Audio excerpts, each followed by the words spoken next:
샬롬, 충주 봉쇄스도원의 강문호 목사입니다. 여러분과 함께 성경 공부하게 된 것을 기쁘게 생각합니다. 우선 지금 이 화면 속에 종이 5개가 보이죠? 스도원은 종을 5개를 답니다. 크기가 달라요. 그러니까 종소리가 다를 수밖에 없죠. 그래서 이 종소리 나면 침 묻기도 들어가라. 이 종소리 나게 되면 성경을 읽어라. 이 종소리 나면 취침해라. 이 종소리 나면 식사하러 와라. 이렇게 종소리 듣고 지시를 따라요. 그런데 예배드리러 오라고 할 적에는 5개 종을 한꺼번에 다 칩니다. 그 이유는 우리 몸에는 5감이 있는데 시각, 청각, 후각, 미각, 촉각. 그래서 하나님께 예배드릴 때는 하나님을 봐야 됩니다. 하나님의 음성 들어야 됩니다. 그리고 생명에 이르는 냄새와 사망에 이르는 냄새가 있다고 그랬죠. 후각, 냄새 맡아야 됩니다. 미각, 하나님의 말씀이 어찌 그리 단지요. 말씀에는 맛이 있어요. 미각, 오감을 다 이용해서 촉각은 성경을 붙잡고 하나님의 말씀을 대라. 그래서 하나님께 예배드릴 때는 오감을 다 동원시켜서 예배드려라. 그런 의미에서 예배드리러 오라 그럴 적에는 5개 종을 다 치죠. 우리 스도원에 5개 종이 이렇게 달려 있습니다. 그 밑에서 여러분과 함께 성막과 예수님, 이런 제목으로 말씀을 드리려고 합니다. 성막은 하나님께서 내게 주신 축복이었습니다. 참 성막의 깊이, 높이, 넓이 이루 말할 수 없이 중요해요. 그런 중에 저는 오늘 성막과 예수님, 이런 제목으로 4가지 측면에서 성막이 예수님이라는 사실을 말씀드리려고 해요. 우선 첫 번째, 성막의 재료가 조각목입니다. 성막은 우리의 죄를 짊어지고 죽으러 오신 예수 그리스도, 성전은 다시 오실, 재림하실 예수 그리스도. 성전이 왜 그러냐면 이 성전을 헐라 내가 3일 만에 세우리라 예수님께서 말씀하셨죠. 그랬더니 이거 46년 동안에 지은 성전을 3일 동안에 지을 수 있어요? 그러니까 예수님께서 입 다물고 계셨어요. 그러다가 예수님께서 십자가에 못 박혀 돌아가셨다가 3일 만에 부활하고 나니까 아하, 저 성전을 헐면 3일 만에 세운다고 하시는 말씀은 자기 육체를 가리켜 하신 말씀이로라 그랬거든요. 그래서 성전은 재림 예수입니다. 그래서 성막과 성전을 짝을 이루어 공부하면 초림 예수와 재림 예수 양면을 잘 공부할 수가 있게 되죠. 그런데 성전은 백향목으로 지어요. 나무의 왕이 백향목이에요. 새의 왕이 독수리예요. 물고기의 왕이 고래예요. 숲속의 왕이 사자예요. 나무의 왕이 백향목이에요. 썩지 않는 나무예요. 그래서 성전은 백향목으로 짓고 성막은 조각목으로 짓습니다. 나무 중에 제일 보잘것없는 나무, 가시나무예요. 광야에서 성막을 지었는데 광야에 여기저기 겨우 맨나무 생존하는 그런 나무를 비우다가 조각목으로 성막을 만들었습니다. 보잘것없는 나무. 조각조각 나서 조각목은 아니에요. 나무의 이름이 조각목이에요. 그래서 재료를 봐도 성막은 예수 그리스도입니다. 예수님께서 그러셨잖아요. 너희가 성경에서 영생을 얻을 줄 알고 성경을 상고하거니와 이 성경은 내게 대하여 증거하는 것이니라. 예수님 시대의 성경은 신약이 없었지요. 구약을 들고 하신 말씀이에요. 너희가 모세를 믿었더라면 나를 믿었으리니 모세는 내게 대하여 증거한 것이니라. 예수님의 말씀이에요. 그러므로 성막은 초림 예수입니다. 바울도 말하기를 너희가 구약을 읽을 때 얼굴에 수건을 덮었도다. 그러나 언제든지 주께로 돌아가면 수건이 벗어지리라. 수건 벗고 구약 보면 예수님이십니다. 우리 성막과 성전은 다 구약에 있지만 예수님이라고 하는 말이 한마디도 없지만 다 예수님으로 풀어야 돼요. 두 번째로 성막과 예수님의 그 공통점은 성막을 세운 시기입니다. 성막은 6월절에 세워요. 1월 달에 세워요. 1월 14일이 6월절이에요. 출애굽기 40장 17절 보면 둘째 해 첫째 달이 1월입니다. 곧 그 달 초하루에 성막을 세우니. 예수님은 6월절 양이에요.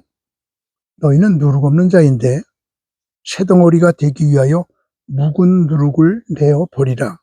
우리의 6월절 양 곧 그리스도께서 희생되셨느니라. 고린도전서 5장 7절. 예수님은 6월절 양이기에 6월절에 죽으시는데 성막은 6월절에 세웁니다. 그런데 성전은 우리를 심판하러 오시는 영광 받으실 예수님이시거든요. 초막절이 심판이에요. 초막이 원두막이에요. 원두막이 뭐예요? 알곡과 쭉정이를 가르는 거예요. 그게 영적으로 뭐예요? 그게 추수예요. 심판이에요. 그게 7월 달에 이루어지거든요.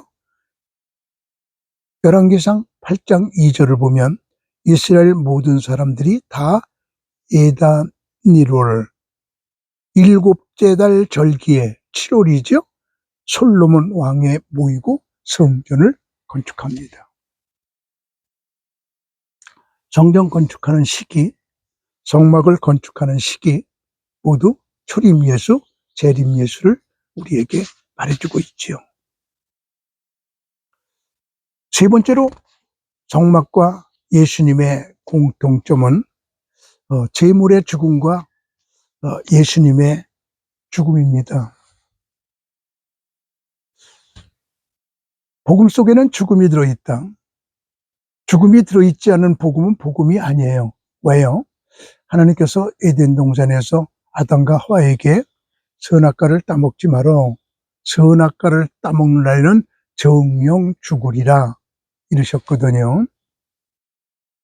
죄의 값은 죽음이에요.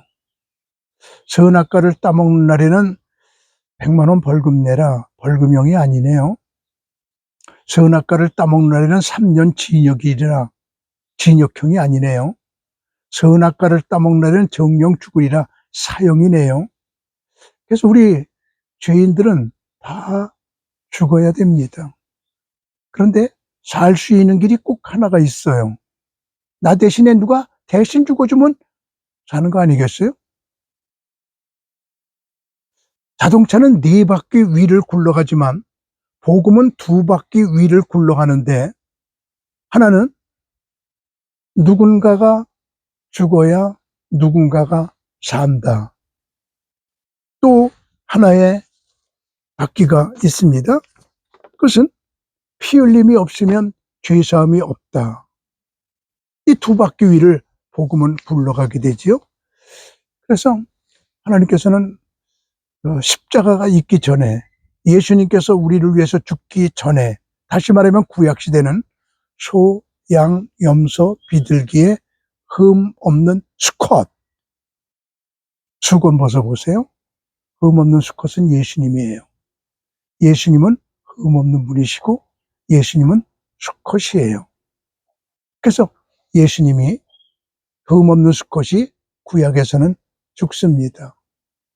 소양염소 비둘기에 흠없는 수컷 끌고 와서 반드시 안수해야 돼요. 안수하지 않은 동물은 동물이고 안수한 동물은 제물이 돼요. 안수는 전가예요. 손을 대고 자기의 죄를 고백하면 죄가 전가가 되어 끌고 왔을 때는 동물인데 안수 끝나면 내 죄를 짊어지고 죽는 제물이 되지요. 그럼 안수는 죄인이 할까요? 제사장이 할까요? 말할 것도 없이 죄인이 하는 거예요. 자기의 죄를 그 동물에 전가시켜 그 동물을 제물로 만드는 거예요. 끌고 왔을 땐 동물인데 안수기도 마치면 내 죄를 짊어진 동물이 아니라 제물이 돼요.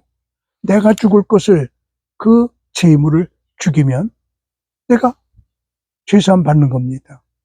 이게 구약입니다. 신약에서는 그럴 필요가 없으니 신구약에서 가장 큰 제물인 우리 주 예수 그리스도께서 우리를 위해서 죽으셨습니다. 그러므로 예수님은 제물이자 제사장, 양면을 다 가지고 계시는 우리의 구세주가 되시는 분이지요. 그래서 구약에서는 짐승이 죽고 신약에서는 예수님이 죽으세요. 그래서 신구약을 가름하는 가장 귀중한 말은 구약은 성막에서 짐승 피로 제사드리고 신약은 교회에서 예수 피로 예배드린다. 이것이 신구약의 가장 핵심적인 구분이에요. 그래서 복음 속에는 죽음이 들어 있습니다. 우리는 예수 그리스도 외에 어디에도 구원이 없습니다. 그것을 믿고 있습니다. 천하에 구원받을 만한 다른 이름을 우리에게 주신 적이 없습니다. 모든 종교에 구원이 있다? 절대 아닙니다. 오직 기독교에만 구원이 있습니다. 오직 예수에게만 구원이 있습니다. 목에 칼이 들어와도 우리는 이것을 믿습니다. 앞으로 예수를 전하지 못하는 시대가 성큼성큼 온다 할지라도 두 증인처럼 목숨 걸고 오직 예수님만 구원이에요 라고 외쳐야 합니다. 그런 증인들을 배출하는 것이 미래를 보면서 지금 내다보면서 이 수도원을 세워서 두 증인을 지금 훈련시키고 있는 겁니다. 제가 아토스 수도 자치국에 갔을 때 거기선 수도사가 되려면 동굴에서 3년을 훈련받는 모습을 보면서 목사님들 훈련소를 세우고 싶어요. 그게 제 꿈이에요. 3년 사람 만나지 말고 동굴에서 살아라. 우리 그렇게 할 수 없지만 한 발자국도 밖에 나가지 않고 그 건물에서 훈련받는 한 달 내지 3달 내지는 6개월 코스까지 그런 두 증인 훈련소 수도 내 만드는 게 저의 꿈입니다. 그래서 기도해 주세요. 반드시 이루고 말 것입니다. 오직 예수님만 구원이 있습니다. 그런데 안수할 적에는 아무렇게나 안수하는 것이 아니라 안수의 법칙이 있습니다. 6가지 법칙이 있는데 첫째는 북쪽에서 안수합니다. 왜냐하면 죄의 근원은 북쪽이거든요. 우리가 죄인 되지 않았으면 십자가가 필요 없죠. 지구 역사상 최초의 죄는 아담과 하와가 선악과 따먹은 죄입니다. 그러나 우주 역사상 최초의 죄는 루시퍼의 반란입니다. 루시퍼의 반란이 북쪽에서 일어나요. 죄의 근원은 북쪽이에요. 그래서 모든 제사는 북쪽에서 시작합니다. 이사야 14장 12절에서 12절을 보면 너 아침의 아들 계명성이여 어찌 그리 하늘에서 떨어졌으며 너 열국을 엎은 자여 어찌 그리 땅에 찍혔는고 네가 네 마음에 이르기를 내가 하늘에 올라 하나님의 뭇별 위에 나의 보좌를 높이리라. 내가 북극 지폐 위에 산 위에 좌정하리라. 북극에서 반란 일으키잖아요. 북극 지폐에서, 북극의 모임에서. 그래서 모든 죄사는 죄 때문에 생긴 것이니까 죄의 근원인 북쪽에서 안수합니다. 둘째는 서쪽을 보며 안수합니다. 성막의 문은 동쪽이기에 성막의 지성소는 바로 서쪽이에요. 서쪽에 하나님이 계신 곳, 지성소, 하나님의 방이 있는 곳입니다. 성막이 하나님의 집이라면 지성소는 하나님의 방이거든요. 하나님의 방이 서쪽에 있습니다. 하나님을 바라보며 안수합니다. 두 손으로 안수합니다. 세 번째 법칙입니다. 성의 있게 하란 말입니다. 네 번째는 힘껏 안수합니다. 정성을 다합니다. 다섯 번째는 머리에 안수합니다. 다리, 궁둥이, 몸 안수하지 않습니다. 꼭 머리에 안수합니다. 그래서 이스라엘의 안수의 법칙은 머리에 안수해라. 특별히 남자 목사님들이 여자 성도에게 안수할 때는 머리에 안수해라. 다른 데다가 손대지 말아라. 여자의 다른 데 손대는 건 금물이에요. 이스라엘에서 있었던 일입니다. 종구영신 예배에 한 분 한 분을 1년 축복을 랍비가 하는데 그 다음에 안수 받을 여자가 기가 막히게 예쁜 여자예요. 거기다 손을 대면 자기도 마음이 이상해질까봐 그는 띄고 안수기도 합니다. 손을 대지 않습니다. 1년 축복기도 합니다. 축복기도 끝나고 났더니 그 여자가 랍비님, 다른 여자는 왜 손대고 안수기도 하고 나는 왜 손을 떼고 안수기도 하세요? 그때 랍비가 당신은 내게 촛불이요. 당신은 촛불을 끌 때 입을 대고 꺼요? 떼고 꺼요? 입을 대고 끄면 입 대게요. 당신에게 내가 손을 대면 내 마음이 이상해질 것 같아요. 너무 이뻐서. 그리고 손을 떼고 안수기도 하는 랍비의 모습이 이스라엘의 모습이었어요. 내가 우리 교회에서 돌아와서 안수할 적에 종무영신 예배 때 나 지금부터 안수기도에 들어갑니다. 내가 손을 대면 나는 이쁘지 않다 그렇게 생각하세요? 그리고 쭉 앉아있는 성도들 안수기도 하러 내가 막 다닐 때 한 여자 앞에 갔더니 목사님 손대지 말아줘요. 아예 주문하더라고요. 안수기도 끝나고 났더니 두 여자가 삐졌어요. 이쁜데 손 얹었다고. 안수는 반드시 머리에만 해라. 다른 데 손대지 말아라. 그리고 여섯 번째 원칙은 죄를 고백하면서 안수합니다. 자기의 죄가 전가식되는 겁니다. 그래서 동물을 제물로 만드는 겁니다. 이렇게 성막은 예수 그리스도의 모습이에요. 마지막으로 성막과 예수 그리스도의 공통점 가운데 42 가지고 한번 풀어보겠습니다. 민수기 33장을 보면 이스라엘 백성들이 광야에 나와서 구름기둥을 따라가는데 구름기둥이 멈추면 진을 치거든요. 진치고 진치고 진치고가 41번. 그리고 요단강을 건너가서 길갈에 마지막 진을 치는데 42번째 진치고 성막은 완성이 되고 이스라엘 백성들은 가나안 땅에 정착하게 됩니다. 성막은 42번 만에 완성이 돼요. 그런데 우리 주 예수 그리스도는 마태복음 1장을 보면 아브라함이 이삭을 낳고 이삭이 야곱을 낳고 마리아가 예수님을 낳고 예수님의 오심으로 초림 예수의 역사가 끝나게 되는데 거기에 낳고가 42대, 42번. 성막은 42번 진치고 완성되고 예수님은 42대 만에 완성이 되십니다. 참고적으로 이스라엘 전체 왕은 42명입니다. 첫 번째 왕 사울, 두 번째 왕 다윗, 세 번째 왕 솔로몬, 그리고 북이스라엘, 남유다로 갈라지게 되죠. 북이스라엘에 모두 19왕, 그리고 남유다에 모두 20왕. 그래서 합해서 이스라엘은 42명 왕 외에 한 명도 더 이상 나오지 않았습니다. 지금까지 이스라엘은 총 42명으로 완성이 됩니다. 42의 신비이거든요. 그것을 보면 예수 그리스도는 정막하고 일치가 되는 것을 우리에게 비워주고 있는데, 그런데 이스라엘 백성들이 나와서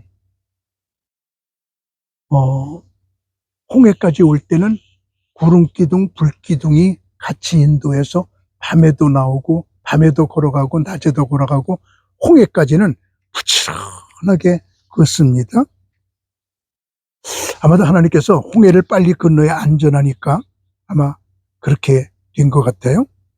그래서 출애굽기 13장 20절에서 22절 보면 그들이 숫곳을 떠나서 광야 끝 에담에 장막을 치니 여호와께서 그들 앞에서 가시며 낮에는 구름기둥으로 그들의 길을 인도하시고 밤에는 불기둥을 그들에게 비추사 낮이나 밤이나 진행하게 하시니, 여기에 중요한 것이 홍해까지는 낮이나 밤이나 진행하게 하는데 낮에는 구름기둥, 밤에는 불기둥으로 인도하십니다.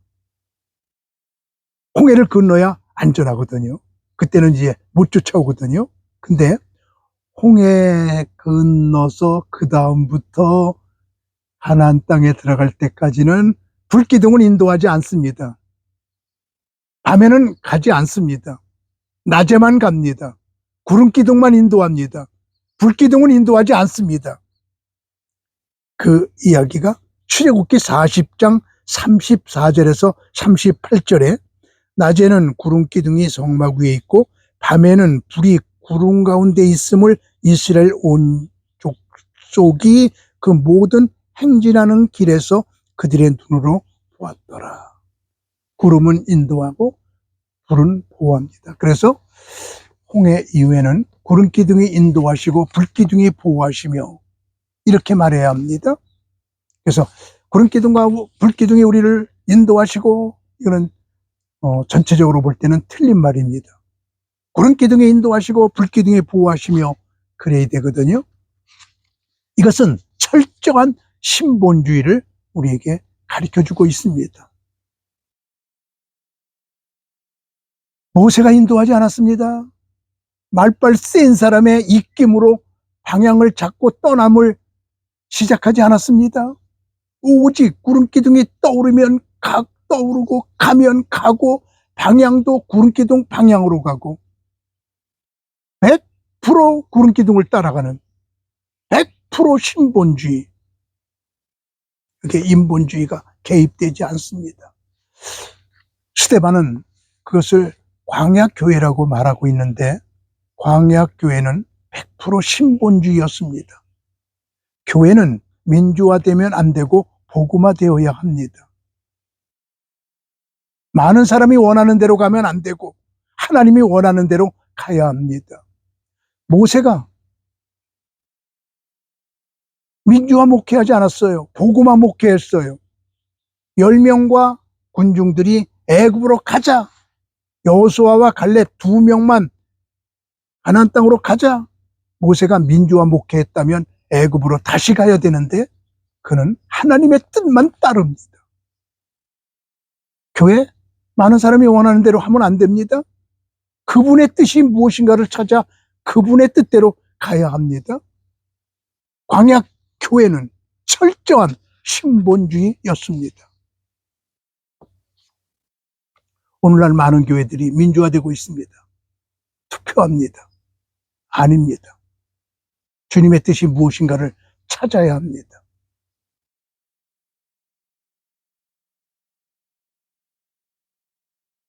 우리는 항상 그분의 뜻이 무엇인가.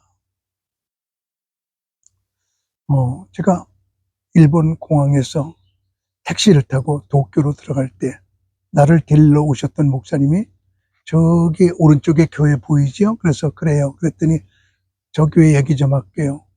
저 교회가 여기가 공항이 나기 전에 수만 평이 있었어요. 아주 싼 가격에 기증받은 교회였죠. 거기에 가운데로 고속도로가 나면서 공항이 생기면서 30억의 보상이 나왔어요.